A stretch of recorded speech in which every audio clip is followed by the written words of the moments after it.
अस्सलाम वालेकुम। सब सवेरे पाकिस्तान में बहुत खुशामदीद। मैं हूँ वैस मंगलवाला। खुदा का शुक्र है कि उसने हमें आज की सुबह देखना नसीब फरमाई। आज के प्रोग्राम का आगाज़ मैं तो यहाँ पर स्टूडियो में कर रहा हूँ, लेकिन एक शख्सियत है जो कि तूफ़ान की रिपोर्टिंग के लिए, तूफ़ान के एक्सपीरियंस के लिए निकल चुकी हैं तूफ़ान की तरफ। और वो शख्सियत कौन है आप सब जानते हैं। वो शख्सियत हैं शिफा यूसुफजई। ये तेज आंधी तूफान के साथ तेज हवा के झोंके यहाँ पर आ रहे हैं और ये हवा के हवा लगाओ ताकि पता चले कि मैं रिपोर्टिंग करी। और ये आप देख सकते हैं मेरे पीछे आप मेरे देख सकते हैं साइक्लोन वो बंदे उड़ा के ले गया। और ये आप साथ ये भी देख सकते हैं कि मेरी छतरी भी घूम रही है। और ये देखें ये छतरी घूम रही है। ये हो रहा था एक मीडिया चैनल पर। बिल्कुल। अब बुनियादी मकसद क्या है हमारा इस चीज को यहाँ पर करके डिस्प्ले करके दिखाने का? अच्छा लगा आपको? दिल से बताइएगा, ये जो अभी यहाँ पर हमने किया आपको अच्छा लगा? किसी को अच्छा नहीं लगा होगा, किसी को भी अच्छा नहीं लगा होगा। क्यों? क्योंकि तूफान एक खतरनाक चीज है। तूफान से लोगों के घर तबाह हो रहे हैं, जाने जा रही हैं। लेकिन कुछ मीडिया चैनल वाले जो हैं वो किसी भी चीज पर, हम वो आसान उर्दू में कहते हैं, खेल रहे हैं भाई। इस पर खेलो, उसको गिमिक बना दिया है, उसको रेटिंग का टीआरपी का एक मकसद बना दिया है कि वो उसके थ्रू हासिल करनी है। उसके अलावा कोई मस्बत रिपोर्टिंग होती है या वैसे रिपोर्टिंग होती है, मतलब तमीज से, तरीके से, तहजीब से भी तो कोई बात की जा सकती है ना। कुछ स्टैंडर्ड्स होते हैं। आपने लोगों की मिजरी का मजाक नहीं उड़ाना, मिजरी को रिपोर्ट करना है। आपने लोगों की मिजरी पर खेलना नहीं है। उनकी वो जिसको हम कहते हैं ना कि सनसनी के लिए वैसे मशहूर है बहुत सारा मीडिया के मुतअद्दिद जो चैनल्स हैं, लेकिन वो सनसनी फैलाने के बजाय ऐसी आफात में हमें लोगों का एहसास भी करना है कि हमें तो जो देख रहा है वो ठीक है, घर में बैठ के आराम से देख रहा है, लेकिन वो लोग भी हैं जिनके घर तबाह हो गए, मवेशी उड़ गए, मवेशी मर गए। सावधान रहिए, सावधान रहिए। अगर 150 किलोमीटर फी घंटा की रफ्तार से हवाएं आई और आप सावधान नहीं रहे तो फिर ऐसे हालात हो सकते हैं। और मजे की बात यह है कि मैडम के पीछे जो विजुअल चल रहा है वो विजुअल अमेरिका के तूफान का है। वो भारत या पाकिस्तान में आने वाले, इस खत्ते में आने वाले तूफान का है। चलो ठीक है, वो तो रिक्रिएट किया ना, रिक्रिएट किया एनवायरनमेंट। लेकिन अच्छा, एक तो चलो आपने उन लोगों की दिल आजारी की जो कि असल में तूफान के इफेक्टिव्स हैं, जी विक्टिम्स हैं भाई। उनको आपके इस किस्म की गिमिक्री से कोई लेना देना नहीं है, कोई ताल्लुक नहीं है। आप बाकायदा तौर पे रिपोर्ट करें। कभी आपने मतलब चलो बड़े बड़े चैनल्स के नाम ले लेते हैं, बीबीसी एक्सीडेंट होता है या आग लगती है तो आप आग लगा के बैठे हुए होते हैं। कभी आपने बीबीसी के स्टैंडर्ड पे आपने कभी इस किस्म की कोई चीज देखी? अगर देखी है तो हमें भी थोड़ी, हमारी भी इस्लाह करें, मेरी करें खास तौर पे। रिपोर्टर्स जो असल रिपोर्टर फील्ड में काम कर रहे होते हैं, जिनको असल खतरात का सामना होता है, जिनको सही तरीके से तरबियत भी दी जाती है कि जी किस तरीके से आपने वॉर जोन में रिपोर्टिंग करनी है, इस तरह से तूफान में रिपोर्टिंग करनी है। फील्ड रिपोर्टिंग के वो रूल्स होते हैं, उसकी तरबियत लेकर वो फील्ड रिपोर्टिंग कर रहे होते हैं, खतरात से खेल रहे होते हैं। एक तरीके से आपने उनका भी मजाक उड़ाया कि आप बस खड़ी हो गई, ये देखें मैं अब बता क्या रही है, एक्टिंग कर रही है ना कि मैं तूफान में मौजूद हूँ। और ये वो जो रिपोर्टर बेचारा असल में तूफान में मौजूद है ना, जरा उससे पूछें कि वो कितनी मुश्किलात का सामना करता है। तो ये जो रिपोर्टर्स हैं हमारे, उनको भी हमारा सलाम है भाई, जो काम कर रहे होते हैं। बिल्कुल। और जो मजे की चीज़ है कि इनकी यही एक वीडियो नहीं है जो वायरल हो रही है कल से। एक तो ये है, जाहिर है इस पे मुख्तलिफ लोगों को पसंद नहीं भी आ रही है, लोग तनकीद भी करेंगे भाई ये क्या कर रही है। दूसरी एक और वीडियो है जिसमें ये जहाज टाइप चीज़ हेलीकॉप्टर में बैठी हुई है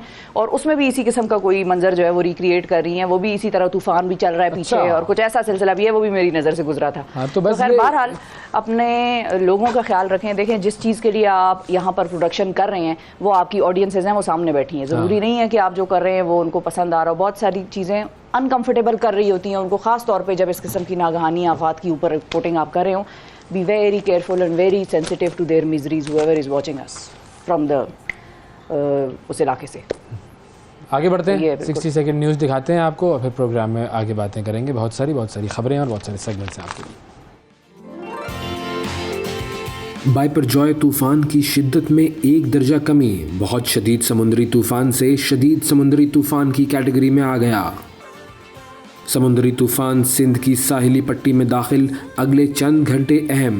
केटी बंदर और मुल्हिका इलाकों में हवा की शिद्दत बढ़ गई। बाइपरजॉय का मुकम्मल हिस्सा आइंदा 5 घंटों में साहिली पट्टी से टकराएगा।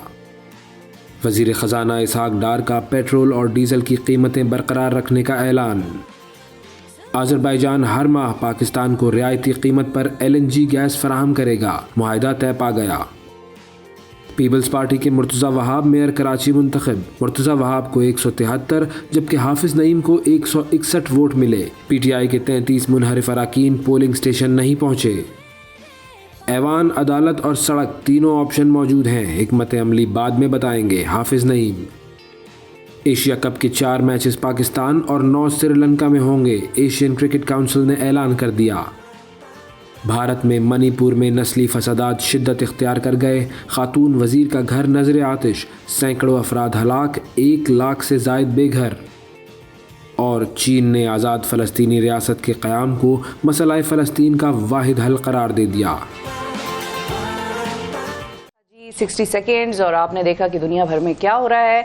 और अब आपको ज़रा हम लेकर चलते हैं ट्रेंडिंग स्टोरीज़ की तरफ। ट्रेंडिंग स्टोरीज़ में एक चीज़ है जो बड़ी ट्रेंड कर रही है, और एक और वीडियो भी थी जो मैंने देखी थी, उसका भी जिक्र करते हैं, फिर आपको स्टोरी की तरफ लेकर चलती हूँ। वीडियो ये थी कि अभी चूँकि इस किस्म की आफात पाकिस्तान में हमारे खित्ते में ज़रा ज़रूरत से ज़्यादा आने लग गई हैं, और ये नए नए फिनोमिनाज हैं, हमें पता भी नहीं है कि इसमें किस तरह से एक्ट करना है। मिसाल के तौर पर कहते हैं ना, ज़लज़ले में भागो नहीं, आराम से निकलो घर से बाहर, कोई भागने की दौड़ने की ज़रूरत नहीं है।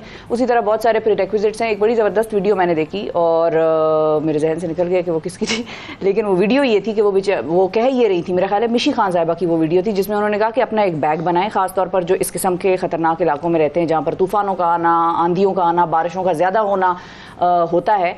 एक बैग बनाएं, उसमें अपनी डिग्रीज़, ख़ास जो असनाद हैं, जो डॉक्यूमेंट्स हैं, पासपोर्ट, ID कार्ड, ख़ास तौर पे पाकिस्तान का ID कार्ड, पासपोर्ट, ये सारे जो डॉक्यूमेंट्स हैं आपके पास उस पेपर में होने चाहिए। प्लास्टिक का बैग हो वो, और जब भी कोई इस किस्म की चीज़ हो, वो बैग आपके सामने हैंडी पड़ा हो, आप वो उठा के लेके चलें, क्योंकि बाद में फिर आपको पैसे भी रखें बिल्कुल। तो उसमें चूंकि आपको ज़रूरत पड़ती है, कार्ड रखें बिल्कुल।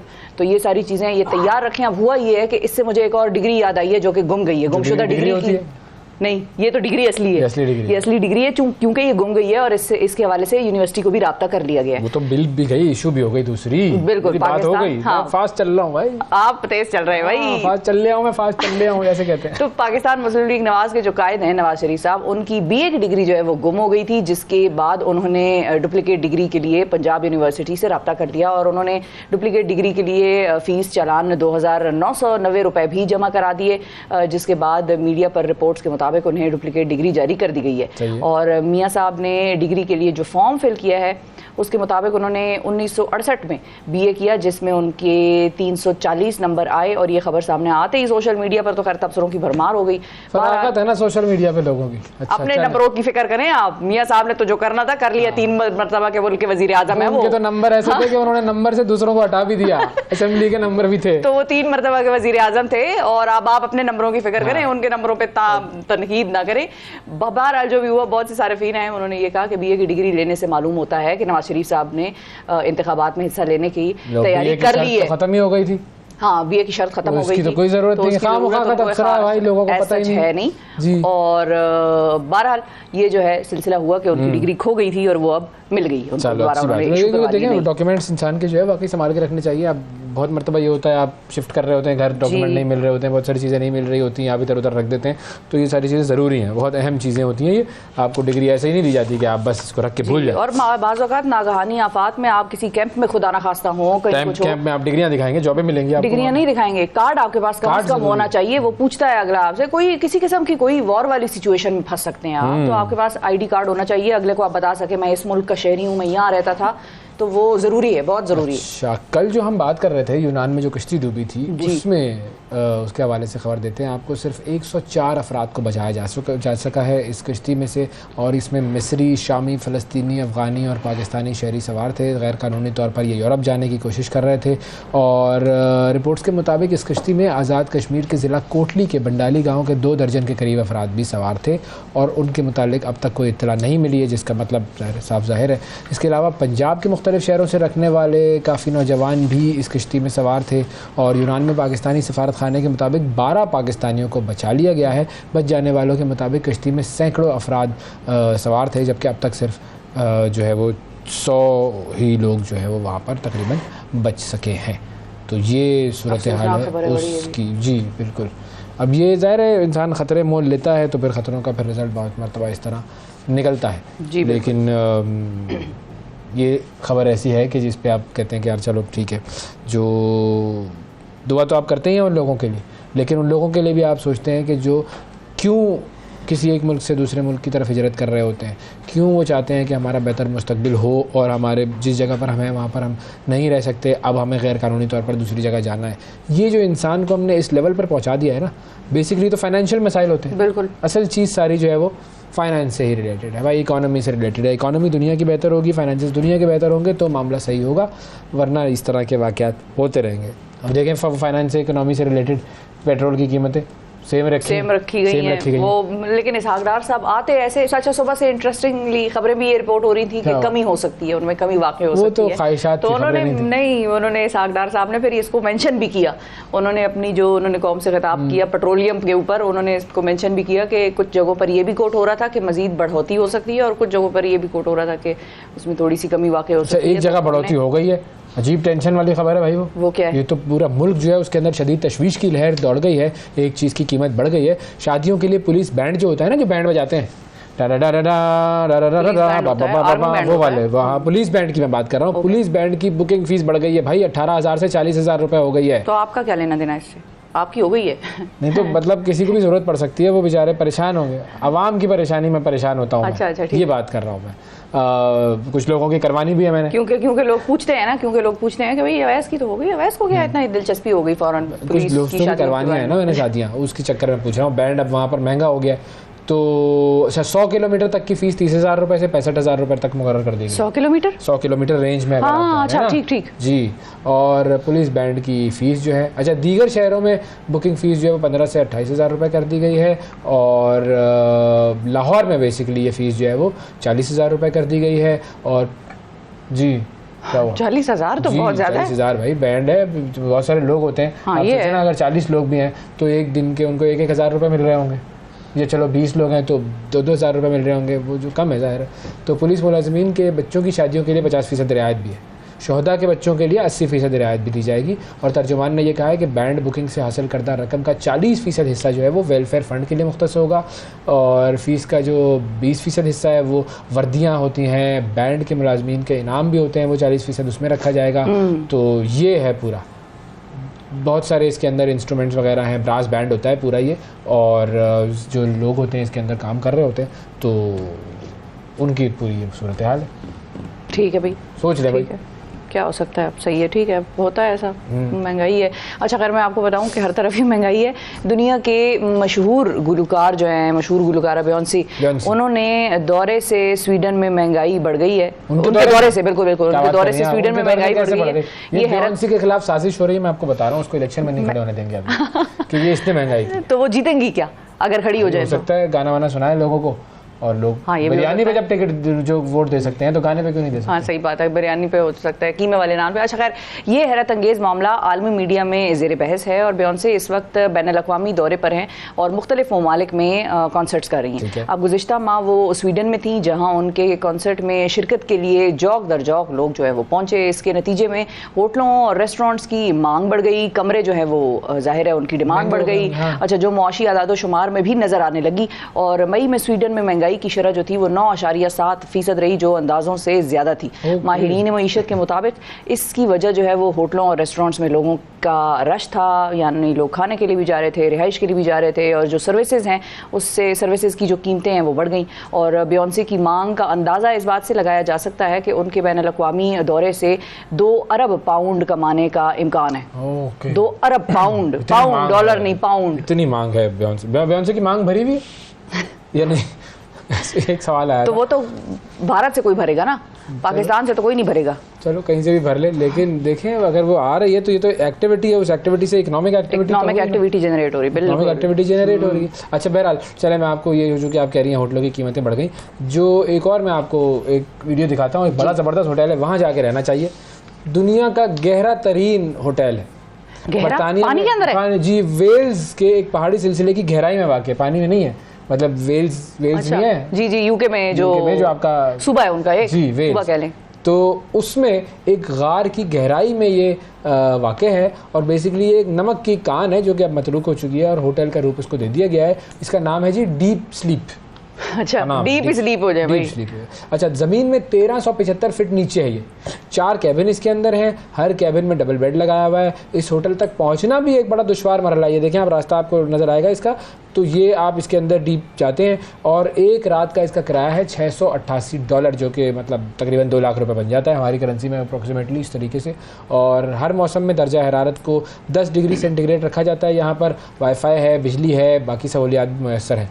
तो अब जब आप यूके जाएँ ना, इधर जाएँ, डीप स्लीप जाऊंगी, डीप स्लीप जाएँ आप, ठीक है ना। ये आपके लिए मैंने, चूँकि आप सोच रही थी कुछ, तो मैंने सोचा कि आपको बताया जाए। और आपके लिए इंतजाम कितने मैं कर रहा हूँ प्रोग्राम के अलावा, ये देखो लोगों के होटलों के इंतजाम करो। सही है, बिल्कुल ठीक है, लोगों के बैंड के इंतजाम, लेकिन वो इंतजाम देखें आपको तब कायम आप कर सकेंगे जब आपके राब्ते कायम होंगे, ठीक है ना। और राब्ते कायम करने वाली जो एप्लीकेशन है सबसे ज्यादा इस्तेमाल शुदा दुनिया में वो है व्हाट्सएप। और व्हाट्सएप के हवाले से मुख्तलिफ फीचर्स के ऐलानात होते रहते हैं। इसी तरह आईफोन के जो मॉडल्स हैं उनके आने से पहले ही मॉडल जो है वो मुख्तलिफ IIT और टेक वेबसाइट्स की उस पर आ जाते हैं तस्वीरें। तो एक और खबर भी मतलब बहस है, वो गर्दिश कर रही है मुख्तलिफ सोशल मीडिया पर वेरीफाई करने की, तो हमने खैर बड़ी कोशिश की, लेकिन अब इसका हतमी जो फैसला है वो मार्क ने फोन नहीं उठाया ना, जवाब नहीं, उसको डबल टिक नहीं हुआ, मेरा मैसेज मैंने किया था। टाइमिंग अलग होगी ना, वो हाँ, दूसरे जोन में, आप जो दूसरे जोन तो अब हुआ ये है कि राब्ते की तमाम ऐप्स के दरमियान सारिफीन को ज़्यादा से ज़्यादा सहूलियात फराहम करने की जो है ये दौड़ लगी हुई है इस वक्त। और अब व्हाट्सएप इस्तेमाल करने वालों के लिए एक अच्छी खबर ये है कि जल्दी वो वॉइस नोट के साथ साथ वीडियो पैगाम भी भेज सकेंगे। और वैसे तो वीडियो पैगाम मुझे तो इस फीचर की वैसे ऑनेस्टली समझ नहीं आई। उसकी वजह ये है कि हम वीडियो बनाएं नहीं, हाँ गुड आप वीडियो बनाए मोबाइल से, ठीक है, आपने मोबाइल से वीडियो बनाई और वो आपने उसको भेज दी भाई, तो ये वीडियो पैगाम ही हो गया। अब ये वीडियो पैगाम मैं आपको बताती हूँ, अब सारिफीन 1 मिनट तक का वीडियो पैगाम जो है वो भेज सकेंगे। मेरे भाई ये तुम लोगों को बनाओ नहीं, व्हाट्सएप पे जितना मैं टेक्स्ट ये व्हाट्सएप वगैरह इस्तेमाल करती हूँ ना उतना कोई भी नहीं करता होगा। व्हाट्सएप पे वैसे ही 1 ही मिनट की वीडियो जो है वो जा सकती है। सही बताया, मैं आपको सही बता रही हूँ, टेक्निकली मैं तो वैसे 1 मिनट की वीडियो या उसका जो फाइल साइज है वो उतना होना चाहिए जितना उनकी तरफ से ऐप की तरफ से अप्रूव्ड है, तो चाहे वो 1 मिनट से कम भी हो सकती है अगर फाइल आपकी हैवी है, हाई रेजोल्यूशन में बनी हुई है कोई वीडियो। अच्छा, इस फीचर की निशानदेही चंद मोबाइल फोन्स पर की गई है, जिससे अंदाजा ये होता है कि व्हाट्सएप ने वीडियो मैसेज की आजमाइश जो है वो शुरू करती है। अब खैर बहरहाल वही सवाल है कि वीडियो तो आप वैसे भी भिजवा सकते थे, तो क्या मतलब वीडियो मैसेज का क्या मतलब? इतनी लंबी खबर छपी हुई थी अवैस कि मैं तो हैरान परेशान पढ़ के रह गए। क्या हूँ नहीं, वो ठाकुर साहब नहीं करते क्यों, हाँ ऐसे वो है बिल्कुल।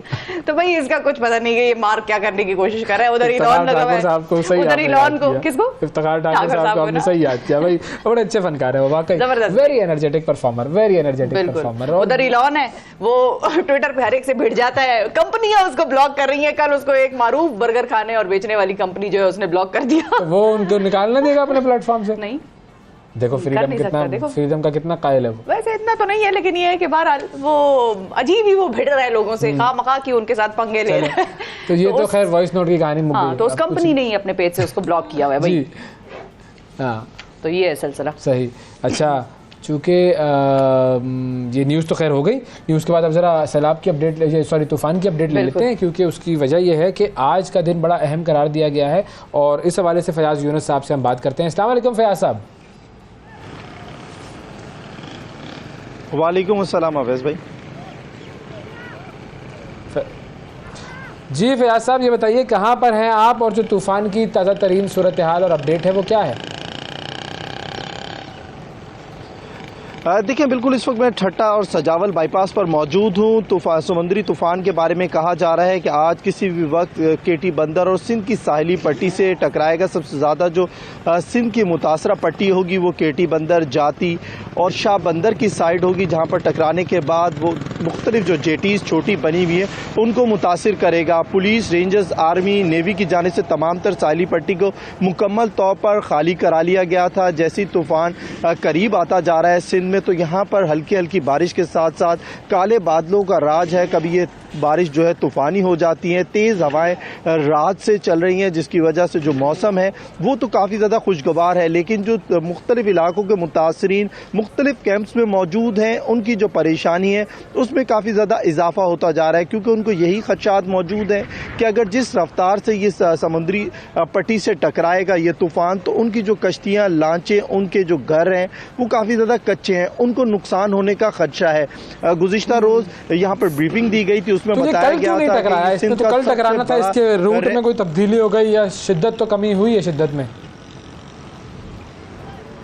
देखिए, इसकी शिद्दत में कमी के साथ साथ जो अब इसका जो रूट है वो भी काफ़ी ज़्यादा तब्दील हो गया है, जिसकी वजह से अल्हम्दुलिल्लाह अब सिंध के जो साहिली पट्टी है उसको नुकसान काफ़ी ज़्यादा कम होगा। जानी नुकसान से बचने के लिए पहले ही रेस्क्यू ऑपरेशन शुरू कर दिया गया था। तकरीबन 80,000 के करीब लोगों को सिंध की मुख्तलिफ साहिली पट्टी से रेस्क्यू किया गया था। इससे पहले अब तक इतना बड़ा रेस्क्यू ऑपरेशन शुरू नहीं किया जा सका, जिसमें इतनी बड़ी तादाद में लोगों को रेस्क्यू किया किया गया हो। इसमें Pakistan navy, army, rangers, police, maritime तमाम तर एजेंसियों ने एक साथ मुश्तरका तौर पर कार्रवाइयाँ करके इन तमाम तर लोगों को महफूज मकाम पर मुंतकिल किया, क्योंकि इससे पहले जो खदशात थे उसमें बताया जा रहा था कि जो रफ्तार और जिस बहाव से आ रहा है तो वो केटी बंदर से जब टकराएगा तो 10 से 15 किलोमीटर का इलाका वो तमाम तर मुतासिर होगा, उसको एवैक्यूएट करना पड़ेगा। बिल्कुल, अब इसकी शिद्दत जो है वो कम हो गई है। बहुत शुक्रिया अदा करेंगे फ़याज़ यूनुस, हमारे नुमाइंदे हम से आगाह कर रहे थे। फ़याज़, आप भी अपना ख्याल रखिए और अल्लाह ताला से दुआ है कि बाकी तमाम लोग जो हैं उनके साथ भी खैर का मामला रहे। हुकूमत ने जिस तरीके से एवैक्यूएशन किया है अच्छी बात है, अच्छे तरीके से जो है वो ये काम हो तो गया है। अब तूफ़ान की शिद्दत में ज़रा कमी आई है, अल्लाह करे मज़ीद इसमें कमी आए।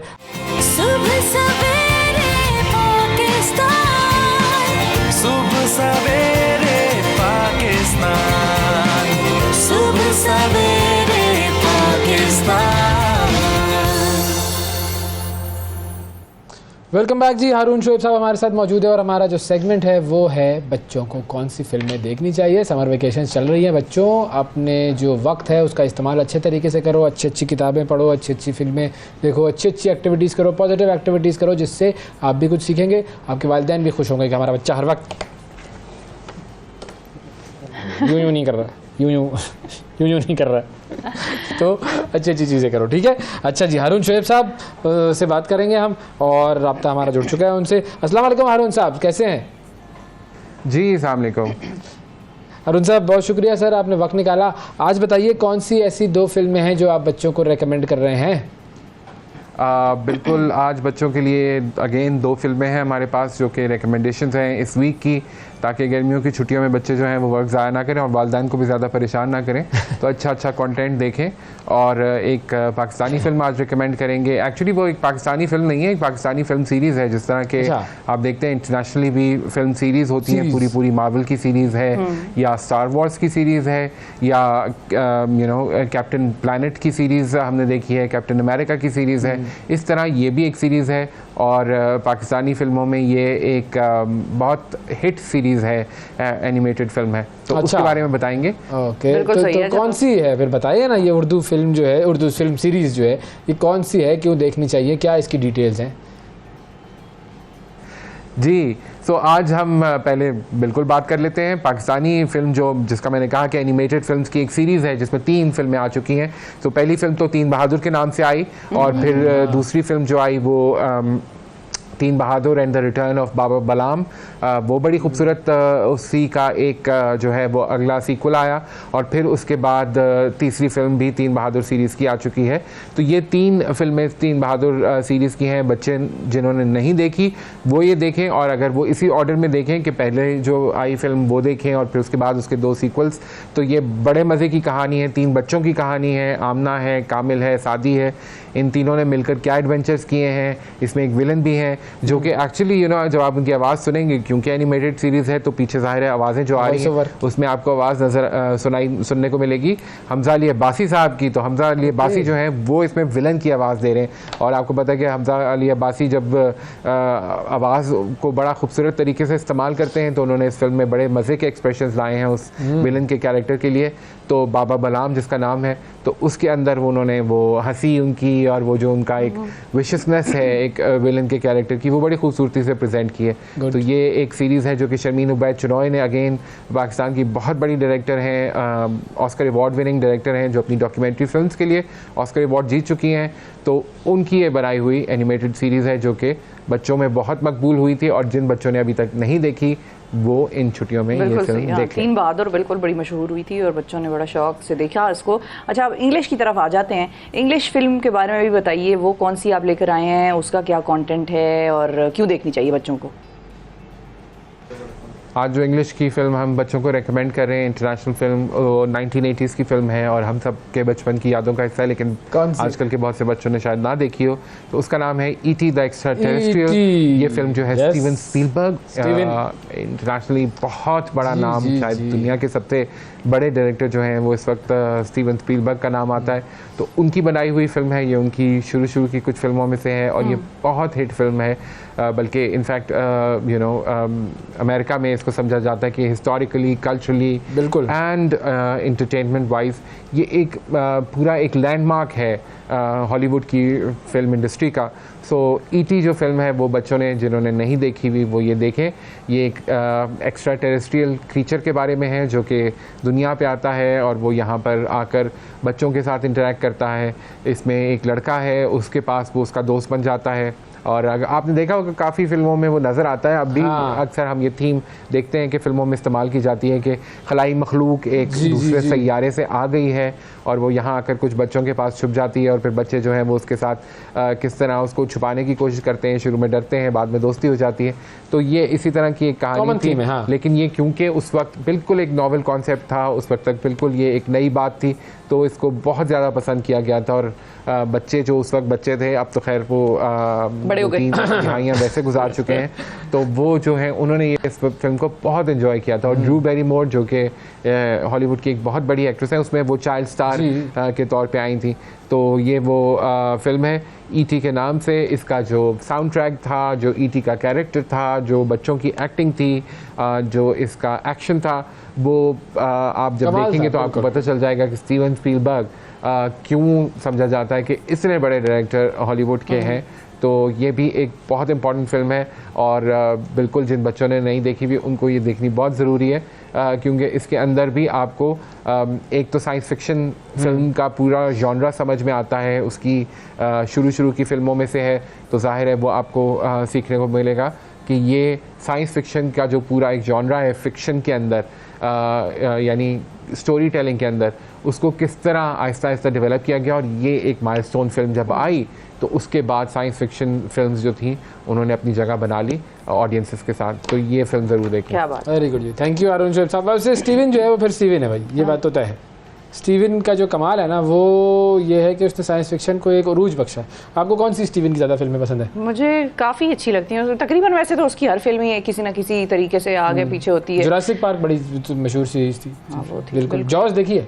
जॉज नहीं देखी। डर ना लगे तो बताइए। वो जॉज जो है वो वेल मछली, वो क्या शार्क मछली जो होती है उसके ऊपर हो कमाल जॉज थी, ज़बरदस्त थी। बहरहाल स्टीवन भाई गुड, शाबाश, अच्छा काम करते हो। लेकिन जुरासिक का कॉन्सेप्ट भी क्या ही लेके आए थे वो, अलग सीरीज। यस बिल्कुल। अच्छा, मुशर्रफ अली फारूकी साहब हमारे साथ मौजूद हैं जी। किताबों पर बात करेंगे, कौन सी किताबें बच्चों को पढ़नी चाहिए। अस्सलाम वालेकुम मुशर्रफ साहब, हाउ आर यू? वालेकुम सलाम जनाब, सब ठीक ठाक, बिल्कुल खैरियत जनाब। सर कौन सी दो किताबें आज बताएंगे, कौन सी दो किताबें रेकमेंड करेंगे? जनाब आज हम जिन दो किताबों को देख रहे हैं उनका नाम है कारनामे नवाब तीसमार खान के, और दूसरी किताब का नाम है जो कि इसी किताब का एक तरह से अंग्रेज़ी तर्जुमा है। अच्छा। वो है travels and adventures of Baron मुनशाउसन।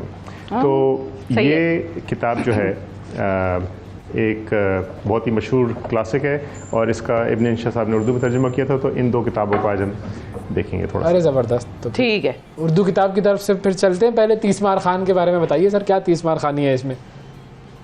जी, तो ये नेशनल बुक फाउंडेशन ने किताब छापी है कारनामे नवाब तीसमार खान की, और इब्न इंशा साहब ने इसको बहुत ही मज़े की ज़ुबान के अंदर उसको उर्दू में तर्जुमा किया है। इसमें आप किरदार देख सकते हैं, इसमें एक तरह की पूरी पिक्चर बुक है।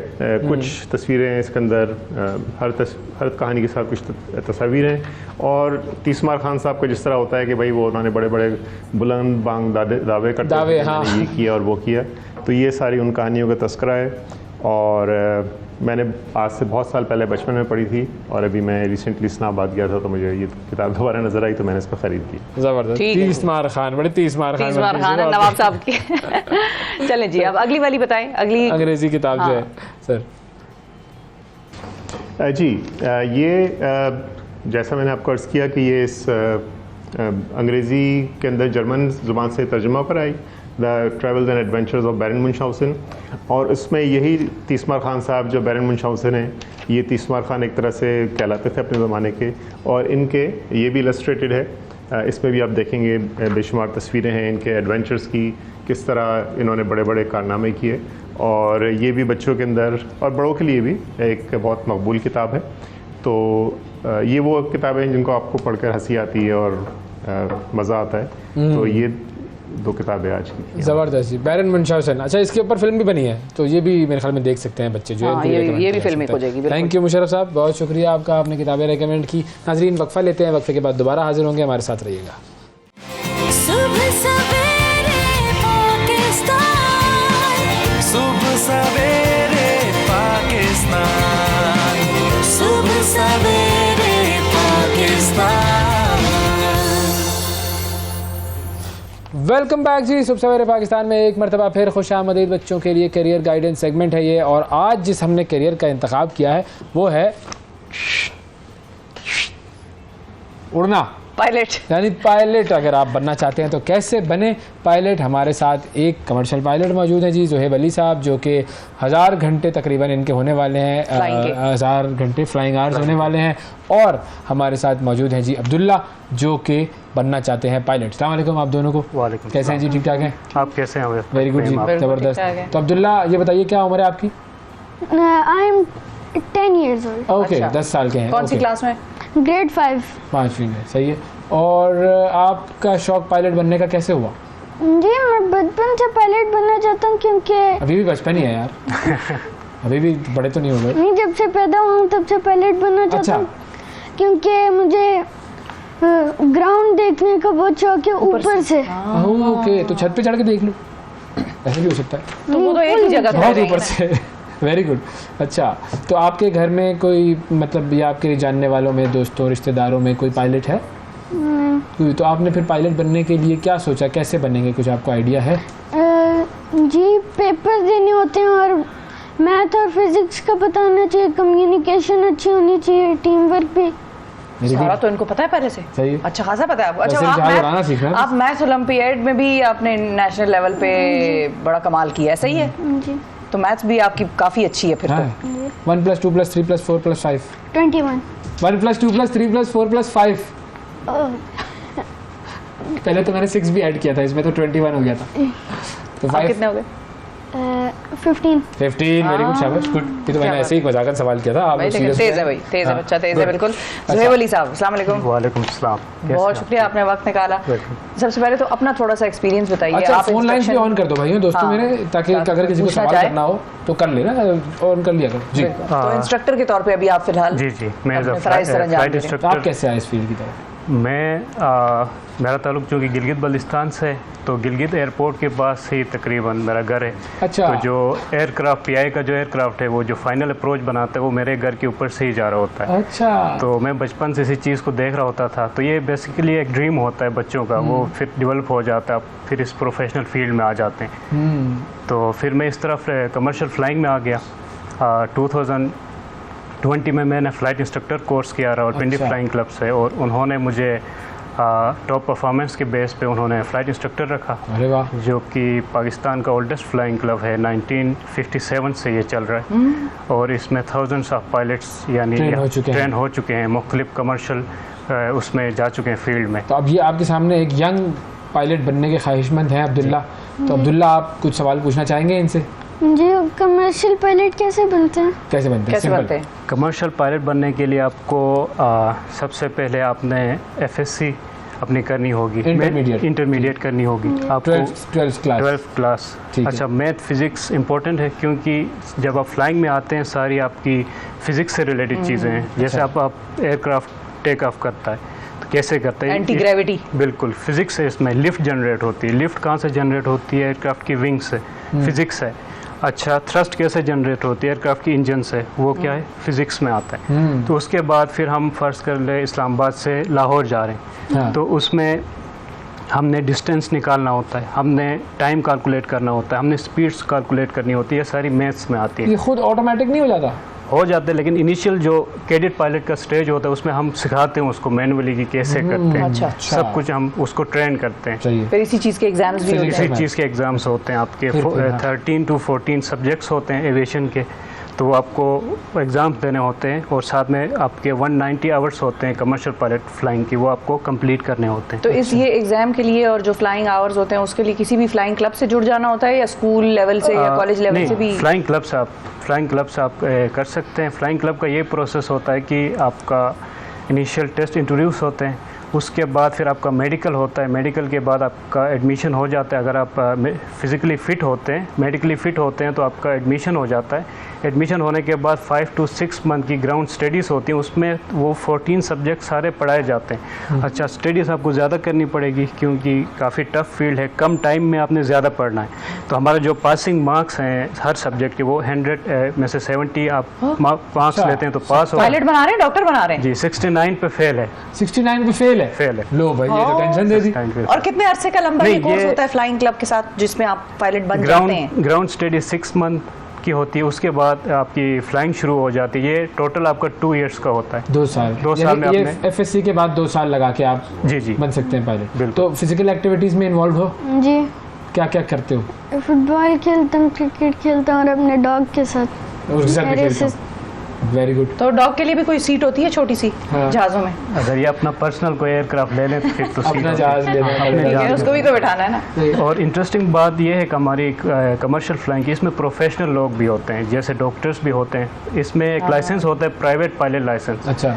तो वो प्राइवेट पायलट लाइसेंस लेने आते हैं, डॉक्टर्स होते हैं, अच्छा पुलिस ऑफिसर्स होते हैं। कल मैंने सियालकोट की फ़्लाइंग की, सियालकोट नेविगेशन पे मैं गया हुआ था, मेरे साथ एक पुलिस ऑफिसर हैं, DSP रैंक के, आज़ाद कश्मीर आगा मुश्तबा नाम है उनका। एज उनकी ऑलमोस्ट 50 के करीब है। अच्छा। तो वो एज अ स्टूडेंट मेरे साथ कल सियालकोट उनकी फ्लाइट तो ये जो फिजिकल एक्टिविटी की हम बात कर रहे थे, जैसे आपने कहा 50 एज उनकी है, फिजिकली क्या चीज़ ऐसी है जो कि ज़रूरी है फिजिकली? जैसे हम मतलब बचपन में सुनते थे भाई ऐनक लगाते हो तो पायलट नहीं बन सकते, क्या ये सही है? नहीं, हमारे पास स्टूडेंट्स हैं, कमर्शियल पायलट्स हैं जो कि ग्लासेस यूज़ करते हैं, इसमें इतना इशू नहीं है। फिजिकल फिटनेस क्या चीज़ है? हेल्दी एक्टिविटीज़ आपकी होनी चाहिए, स्पोर्ट्स होना चाहिए। अच्छा। स्पोर्ट्स में एक्टिव होना चाहिए और फिट होना चाहिए, आपको ज़्यादा वेट नहीं होना चाहिए।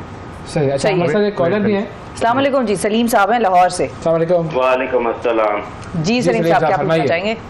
मेरा ये सवाल है जो पायलट आपके साथ बैठे हुए हैं इनसे, कि ये फ्लाइंग की जो क्लासेस हैं इसमें इतना एक्सपेंस क्यों है, इतना महंगा है ये? सर तेल इन्वॉल्व है ना। हम अपने बच्चों को भेज ही नहीं सकते। हालांकि मेडिकल का अगर कोई स्टूडेंट हो बनना चाहे तो अच्छे नंबर ले तो पास आउट होके गवर्नमेंट उसको पढ़ाती है, लेकिन यहाँ पे पायलट्स की टोटल प्राइवेट है उसकी।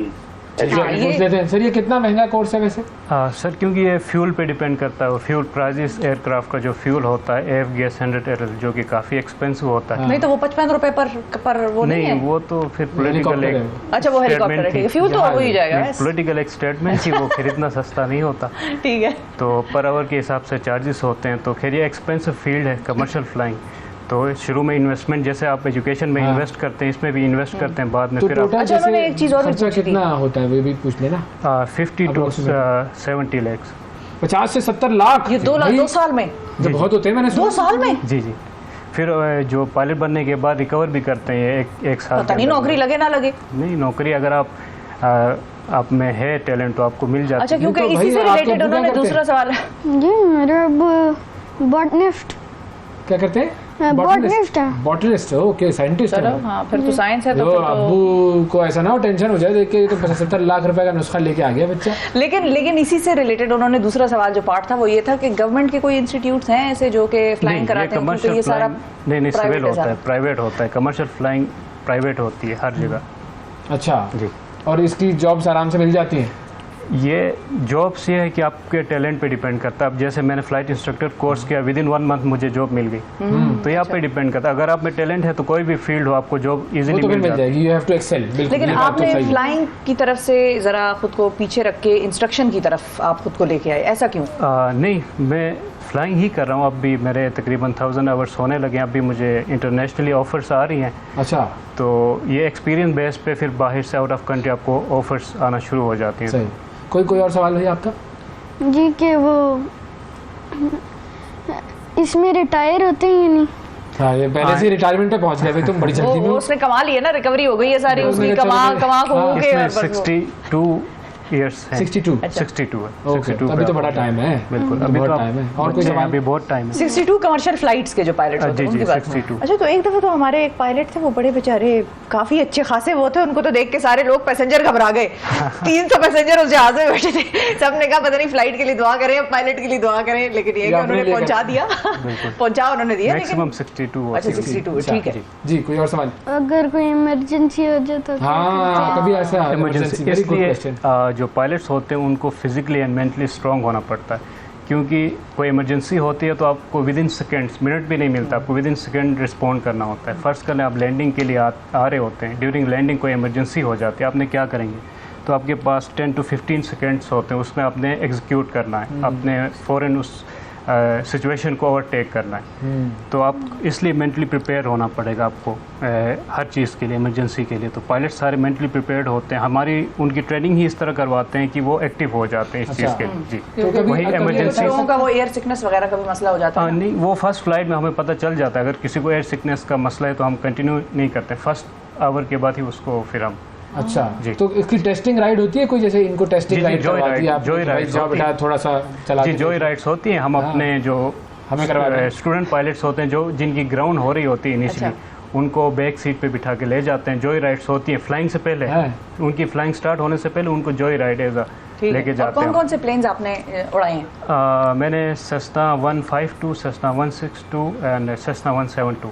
सेस्ना सारे आपका बेसिक ट्रेनिंग सारी सेस्ना पे होती है। गुड, सही है जी, ओके, कोई टेंशन तो नहीं है?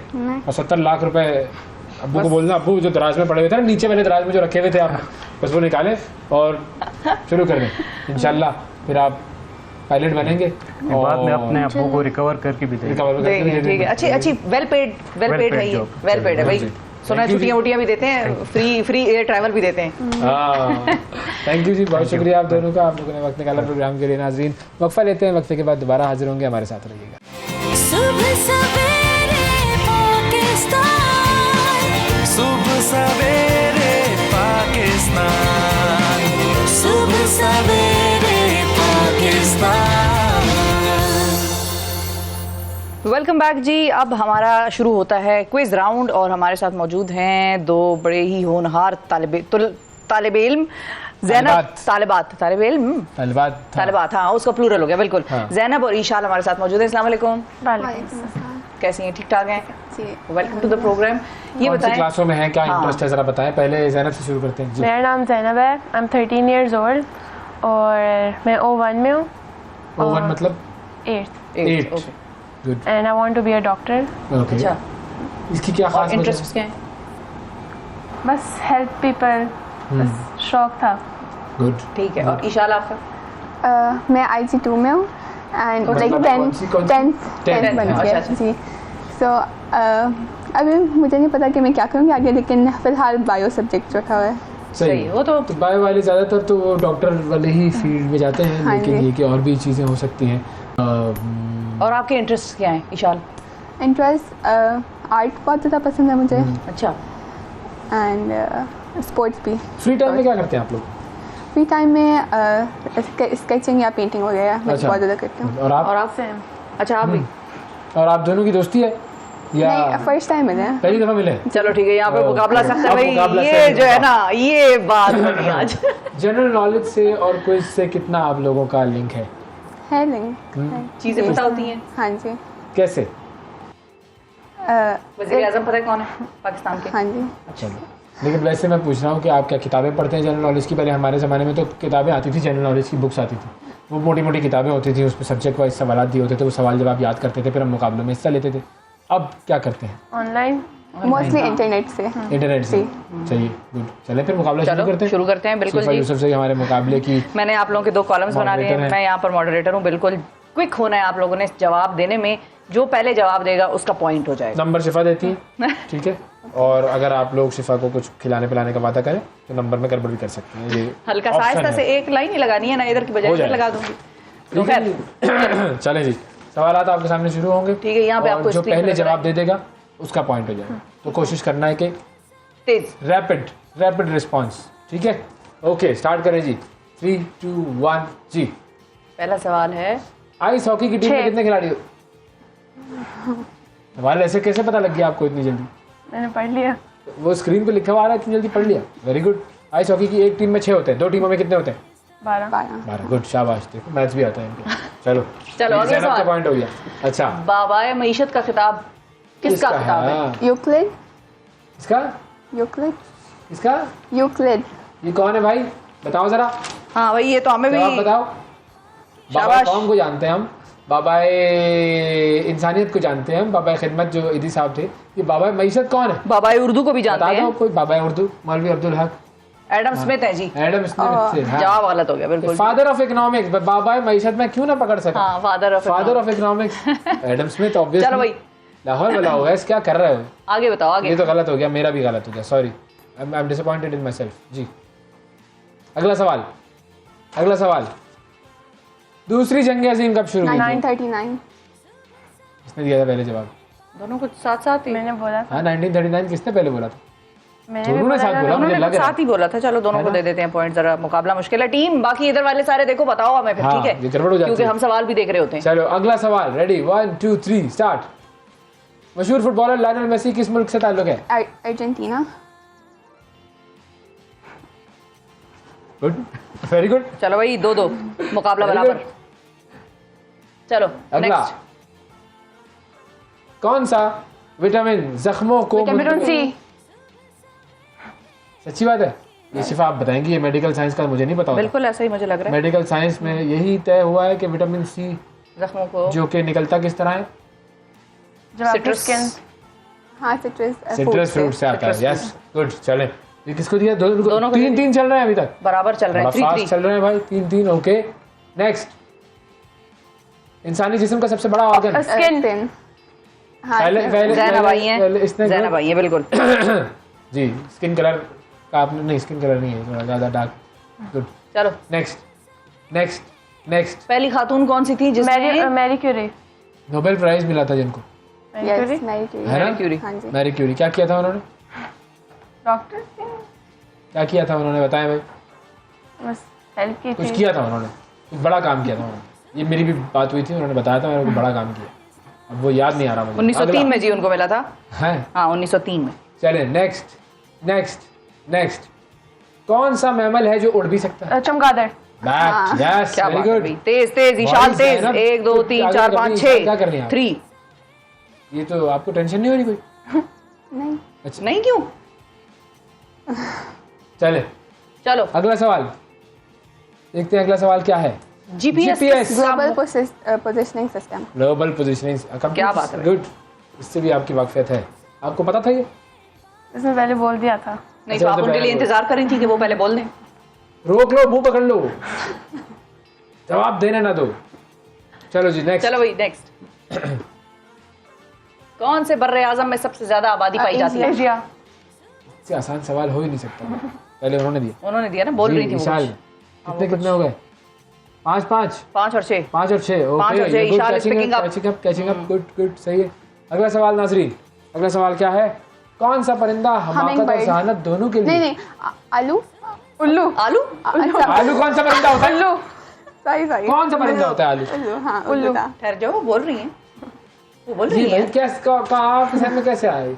क्या उल्लू था? हमिंग बर्ड है। कौन सा वाला आपने बताया? उल्लू था। हमाकत और था। जहानत दोनों के लिए मशहूर है उल्लू, क्योंकि हमारे यहाँ पे हमारे रीजन में उल्लू को हमाकत का जो एक नुमाइंदा करार दिया जाता है, और वेस्ट में जो है वो उल्लू को अक्लमंद करार दिया जाता है। हाँ मखा हमने लोगों को कहना शुरू किया है, बड़े उल्लू हो तुम। हाँ, ये अम्माएं तो जो है ना वो उल्लू की भी तौहीन। फिर आलू कैसे कैसे वो गलती से निकल गया। कैसे? अच्छा देखो, चलो एक सवाल करता हूँ आपसे। जी। 3 लोग हैं, एक अंधा है, एक गूंगा है, एक बहरा है, ठीक है? और वो तीनों आलू के दरख्त के नीचे है। अगर आलू गिरेगा कौन सबसे पहले उठाएगा? अंधा गूंगा बहरा। अंधा गूंगा बहरा है, तीनों गूंगा आलू के दरख्त के नीचे है। शाबाश। आलू अगर गिरा दरख्त से तो गूंगा उठाएगा। गूंगा उठाएगा। अंधे को दिखाई नहीं देगा, बहरे को सुनाई नहीं देगा। आप तीनों अपने अपने लिए ना ये वाला लक़ब इस्तेमाल कर ले। आलू दरख्त पे नहीं उगता है। आलू कौन से दरख्त पे उगता है दोस्तों? क्या हो गया है तुम लोगों को? ओ भाई सेब गिर गया तो कौन मैंने आलू उठाएगा? स्पेसिफिकली इसीलिए कहा था कि आलू के दरख्त के नीचे है वो। आलू कहाँ से दरख्त पे उगता है? लेकिन make sense, your answer made sense, इसीलिए मैंने उसको बैक किया था, भरपूर तरीके से उसको सपोर्ट किया था। आपको भी पता नहीं था। सवाल गौर से सुना करें, सवाल गौर से सुने। हाँ चलो अगला और पहले मुकम्मल होने दें सवाल, फिर उसके बाद जवाब दें। नेक्स्ट 5 को 0 से ज़रब दे तो क्या है? दोनों ने जवाब दिया या ज़ैनब की आवाज़ पहले आई थी। चल ठीक है, आप पहले ज़ैनब के करीब बैठे, आपको सही पता होगा। 1 2 3 4 5 6 7 है ज़ैनब के, इशाल के 1 2 3 4 5 6। सही है। 3 सवाल और दिखाएंगे नाज़रीन, 3 सवाल और है हमारे पास। 1 2 3 स्टार्ट। बिजली किसने इजाद की? Graham bell. मार्कोनी, वो तो टेलीफोन वाले मार्कोनी थे। तो रेडियो था। तो ग्राहम बेल तो टेलीफोन वाले थे ना। हाँ, टेलीफोन वाले थे ग्राहम बेल। गलत है, गलत जवाब। दोनों के गलत जवाब। मार्कोनी, बेंजामिन भाई ने, बेंजामिन भाई ने। बिल्कुल बेंजामिन फ्रैंकलिन ने, बिल्कुल सही। चलो भाई आगे, ठीक है अगला। चलो 2 सवाल रह गए। 2 सवाल रह गए। सूरज में कौन सी 2 गैस? हाइड्रोजन और हीलियम। ये कैसे पकड़े हम बताओ? ये तो सवाल भी बड़ी क्रूशियल लेवल पे आकर गेम जो है वो रुक गई है। बताएं भाई हमारे नाजरीन, हमारे स्टूडियो में मौजूद हमारे दोस्त, बताएं आपको किसने पहले उन्होंने स्टार्ट किया? ज़ैनब नहीं, इशाल ने स्टार्ट किया था। चलो एक सवाल बढ़ा देते हैं, ठीक है, दोनों को एक एक दे दीजिए, कोई मसला नहीं। चलो 2 सवाल और रह गए, ठीक है। अगला, रेडी? गौर से देखना इनके चेहरे, गौर से एक साल में जितना सफर? Light year. लाइट ईयर, हाँ। फौरन इन्होंने जवाब दिया है भाई, लाइट की तरह आपने जवाब दिया। अगला सवाल, next. LED, light emitting diode. ये दोनों ने मिल के जवाब दिया, तो इसका तो दोनों को ही जवाब दिया जाएगा। चलो सही है, लेकिन किसी को भी ना जाए तो भी बात वही होगी। चलो आखिरी सवाल कर लेता हूँ मैं, ठीक है? चलो रेडी, 1 2 3 स्टार्ट। Telephone, Markovnikov. हाँ, नहीं, ग्राहम बेल जी, ग्राहम बेल ने। मार्कोनी सभी इजाद कर रहा है, बैठा हुआ है, फारिग बैठा हुआ है, मार्कोनी लगा हुआ है, हर चीज इजाद कर रहा है। ऐसे भी ना करो, सभी काम उससे करवाओगे तो बाकी क्या करेंगे लोग? हाँ भाई, तो अब गिने कितने? 2 3 4 5 6 7 8 9 10 हैं ज़ैनब के, और 1 2 3 4 5 6 7 8 9 है इशाल के। Very close contest, very close contest. इसमें 2 पॉइंट्स तो वो भी हो गए कि जिसमें पता ही नहीं था कि किसने पहले जवाब दिया। हाँ, बिल्कुल ही साथ लेकिन साथ था। अगर वो आगे पीछे हो जाता तो हमें आसानी होती किसी एक को ज्यादा अच्छा मार्जिन के साथ विनर डिक्लेयर करने में, लेकिन दोनों ही तकरीबन जीत ही गई हैं। और अब आपके लिए है हमारी तरफ से 10 लाख रुपए। 10 जवाब इन्होंने दिए 10 लाख रुपए, और 9 जवाब इन्होंने दिए 9 लाख रुपए। ये शिफा आपको दे देंगे, ठीक है? ये इनका मसला है। और आप लोग एड्रेस में दे दूंगी आपको, उस शख्स से जाके आप लोगों ने रिकवरी करनी होगी, गुंडे साथ ले जाइएगा। नाज़रीन थैंक यू जी, वेरी गुड, बहुत शुक्रिया आप लोगों का। वक्फा लेते हैं, वक्फे के बाद दोबारा हाजिर होंगे, हमारे साथ रहिएगा। सुबह सवेरे पाकिस्तान, सुबह सवेरे पाकिस्तान, सुबह सवेरे पाकिस्तान। वेलकम बैक सुबह सवेरे पाकिस्तान में एक मरतबा फिर खुश आमदीद। स्पोर्ट्स की दुनिया की बात करेंगे, क्रिकेट की दुनिया की बात करेंगे, हाइब्रिड मॉडल की बात करेंगे, हाइब्रिड मॉडल की बात करेंगे, पाक भारत मैचेस की बात करेंगे, और नजम सेठी साहब की बात करेंगे। इन तमाम चीज़ों पर हमें बात करनी है, और हमारे साथ बात करने के लिए मौजूद हैं सीनियर स्पोर्ट्स जर्नलिस्ट और क्रिकेट इंसाइक्लोपीडिया जनाब मिर्ज़ा इकबाल बेग साहब। अस्सलाम वालेकुम सर। वालेकुम अस्सलाम ओवैस और शिफा, सुबह खैर आप दोनों को। सुबह खैर सर, कैसे हैं? ठीक ठाक हैं? मैं बिल्कुल ठीक हूँ सर। सबसे पहले ये बताएं कि पीसीबी के चेयरमैन ठीक है या नहीं है, और ये पीसीबी के चेयरमैन का मामला क्या है? ये क्या कंट्रोवर्सी बनी हुई है? कौन सा फड्डा चल रहा है? ये हमें तो दुनिया से लड़ना था, हम तो आपस में ही लड़ पड़े। देखिए मसला ये है ओवैस कि कल नजम सेठी साहब ने जो वीडियो जारी की है उसमें उन्होंने जय शाह का शुक्रिया अदा किया है। लोग हैरान है कि किस बात पर शुक्रिया अदा कर रहे हैं। एक तो हम मेजबान इस टूर्नामेंट के, और दूसरे हमसे मेजबानी देकर 9 मैच श्रीलंका शिफ्ट कर दिए गए। तीसरे हमें इतना जहनी टॉर्चर किया गया कि पहला हाइब्रिड मॉडल दिया कि चले भारत के मैचेस के अलावा बकिया तमाम मैचेस पाकिस्तान में वो रिजेक्ट कर दिया। दूसरा हाइब्रिड मॉडल दिया, उसमें भी कभी हाँ कभी ना, और एक अजीब और गरीब कैफियत थी। और उसके बावजूद सेठी साहब ने शुक्रिया अदा किया। मैं तो हैरान हूँ कि किस बात का शुक्रिया अदा किया जय शाह का। जीत तो भारत की हुई ना, क्योंकि भारत ये कह रहा था कि हम पाकिस्तान आकर नहीं खेलेंगे, वो नहीं आ रहा। पाकिस्तान ने ये धमकी दी थी कि अगर भारत एशिया कप खेलने नहीं आया तो हम भी नहीं आएंगे खेलने, लेकिन वो झाग की तरह बैठ गया है। और ऐसा लग रहा है कि अब अंडरस्टूड है कि पाकिस्तान जो वर्ल्ड कप हो रहा है अक्टूबर में, वो खेलने भारत जाएगा। तो सर लेकिन इतने अहम मैचेस जो पाकिस्तान में होंगे एशिया कप के, आप उसको कोई क्रेडिट नहीं दे रहे? पाकिस्तान का मुकाबला नेपाल होगा सर। हाँ, ये आपने बड़े पते की बात की, मुझे भी नहीं पता था इतना अहम मैच है और मिस हो गया मुझसे, मैं माजरत चाहता हूँ। लेकिन हैरत की बात है कि पाकिस्तान का मुकाबला अफगानिस्तान जो है वो श्रीलंका में होगा, और पाकिस्तान का मुकाबला भारत श्रीलंका में होगा, और फिर उसके बाद अगर पाकिस्तान सुपर 4 के लिए क्वालिफाई करता है। हैरत की बात है यूएस। तो सर ये जो दूसरे कंटेस्टेंट हैं वो कौन है? जका अशरफ साहब है वो, मतलब ये इशू क्या हुआ है? देखिए, इशू ये हुआ है कि तारिक मलिक साहब का आपको पता है नादरा के चेयरमैन थे। नून लीग नहीं चाहती थी कि वो चेयरमैन की हैसियत से कंटिन्यू करे, लेकिन जब पीडीएम की गवर्नमेंट आई थी लास्ट ईयर अप्रैल में, तो ये डिसाइड हुआ था कि जिस पार्टी की जो वजारत होगी उस पार्टी के जेर तहत आने वाले महकमों में उसी की मर्जी से उसी के लोग लगाए जाएंगे। तो तारिक मलिक साहब चूंकि पहले से नादरा के चेयरमैन थे 2021 से, और राना सनाउल्लाह वजीर दाखिला ने कहा कि नहीं जी, और नून लीग ने कहा कि हम जो है ना इनको नहीं रखना चाहते, तो उस पर पीपल्स पार्टी ने उनको मशवरा दिया कि नहीं, आप इनको नहीं हटाए, ये कॉम्पिटेंट आदमी है। किसी ने ये कह दिया वजीर आजम साहब को कि आरटीएस बिठाने में इनका रोल था।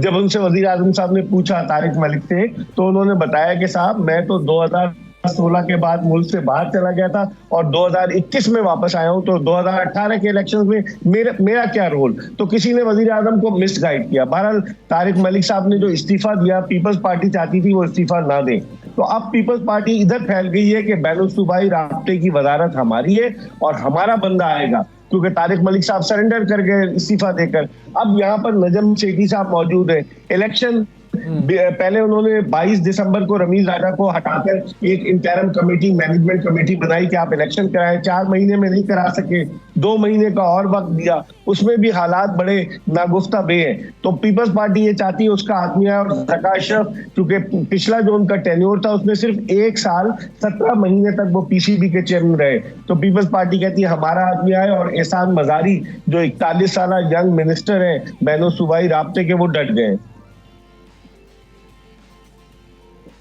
अच्छा, तो अब आपको लग क्या रहा है ये कैसे हल होगी सिचुएशन, या दोनों में आपस में फटा गहरा हो जाएगा?